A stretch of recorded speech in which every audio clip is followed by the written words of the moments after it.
We're starting off with that here this morning on Sunrise. They were joined now by the Vice President of NLC, Amaechi Asuguni. Thank you for coming on this morning. You're welcome. Confusion out there.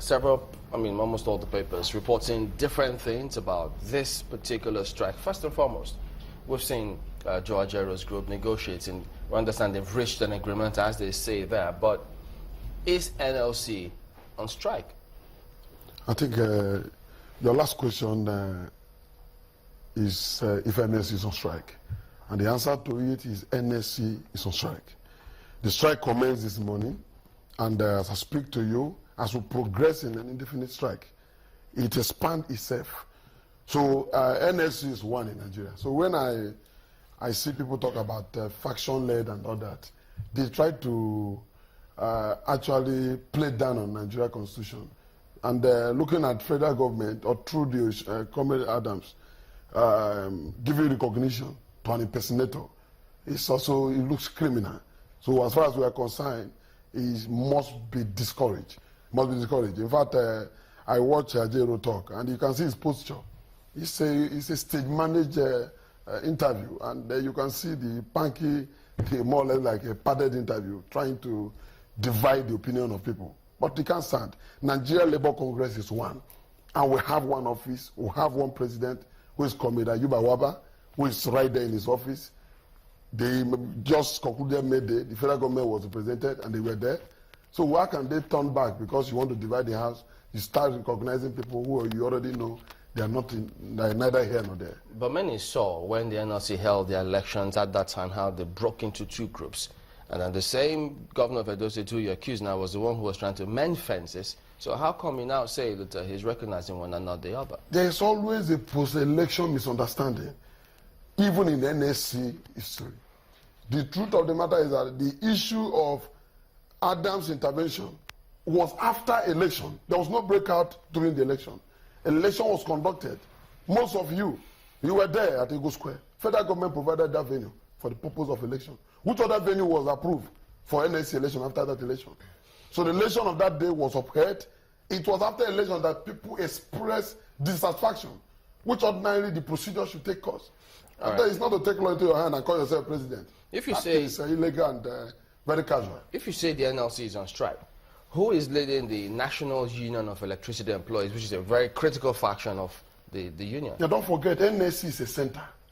And affiliate to NSC resolved to go on strike. The truth of the matter is that what is the quorum that forms the decision of National Executive Council of Nigeria Labour Congress? So if you have 44 industrial unions and you have 30 and above in attendance to take decision, it's binding on all. That you didn't comply is immaterial. That will come back on you.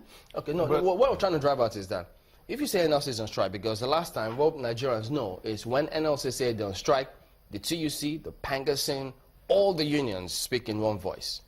But now, it looks as if there's more than one voice. Yeah, in fact, it's even better now. This is democracy. In fact, this is the time to now know who is NSC. Because there's no guideline, there's no operational guideline that defines that until TUC agrees with us. TUC was created deliberately to divide the strength of NSC. So if that intention is what people want to see play every time, then they won't be sincere. But NSC is an institution, autonomous. TUC was created in 2005 as a result of seeing NSC too strong. So the fact that we go on strike every time and we do that jointly does not mean that NSC cannot stand on its own. So I'm happy you used the word because I was going to ask you, but you've been working with them since creation of TUC when you are both on the same page. Yes. So for this time, just as 2012 when the TUC was also not with you, rather Nupin wasn't with the NLC then in 2012.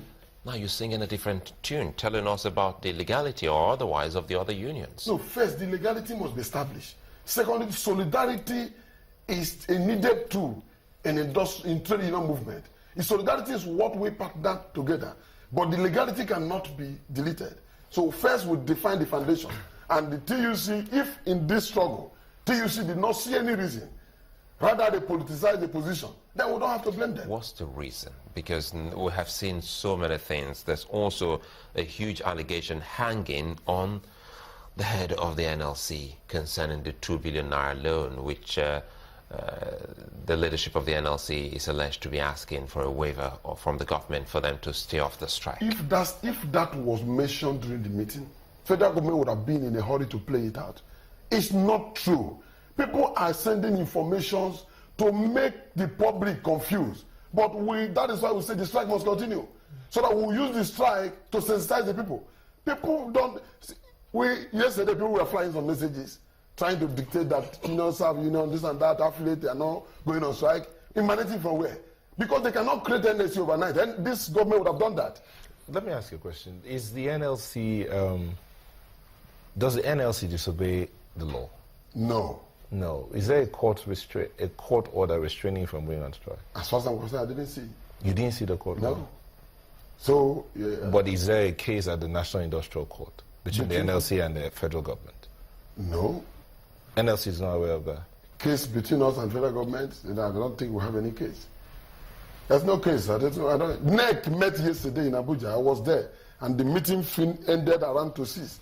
So we'll finish the meeting very late, and the decision of National Executive Council is to commence the strike. And until we finish that strike, there was no summon, nothing. No we'll let you listen to the AGF who spoke on the matter, but we'll play it soon so that you just listen to what he said, since you were not aware of that. But because you've seen the headlines, some of them. Yes, the papers are there. Talking about the fact that the NLC is going to defy court order. Are you aware of those kinds of reports? In fact, the papers we are reading this morning, I'm doing what you are doing. I'm just seeing them as well. But I don't think they will serve us through Vanguard or any of the papers.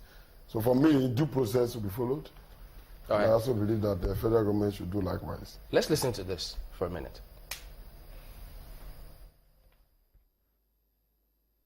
Well, it's much more than that. The issue has to do with as to whether the conditions precedent are observed, as to whether the policy decision is something on the basis of which the Labour Congress can embark on strike action, because this has to do with an issue that borders on policy.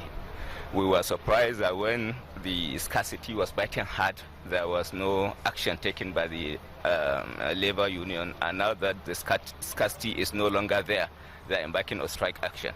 So we have to come to court to seek for determination as to whether they are entitled by law to embark on strike action on a policy decision that has to do with deregulation or otherwise. The specific prayer is that there should be an injunction that no strike action should be embarked upon until after parties come to court, place their respective positions, and then the court take a final determination. Well, that's the AGF. Speaking about the specific order for which the industrial court granted them. And if at all the AGF also got the injunction as claimed, the truth of the matter is that is a total disrespect to dialogue. Because that is to tell you that even while they were with Labour on the table, they had already started the court process against our interests. So they were not sincere from the beginning. How caring is Labour about the interests of the people? That is why the strike must go on. Okay. Because the AGF said something that when the fuel scarcity was biting hard, what did Labour do about it? That is another artificial period. Don't forget, see, when the forces of demand and supply is being experienced, there is little you can do. And at the point where the price was going up, the only thing we have done, which we did, was to blame the government. Their responsibility is to regulate and control and ensure efficiency. The question I asked was, when the strike was biting hard, what did Labour do about it? No, nothing was biting hard. The price of petrol was at 200 or whatever for So what did Labour do about it? Why didn't Labour take an action at that time? No, you proceed on strike.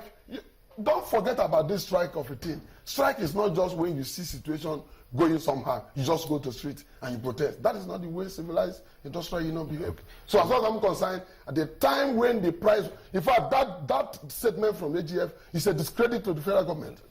That they already know that the price was high at their own failure.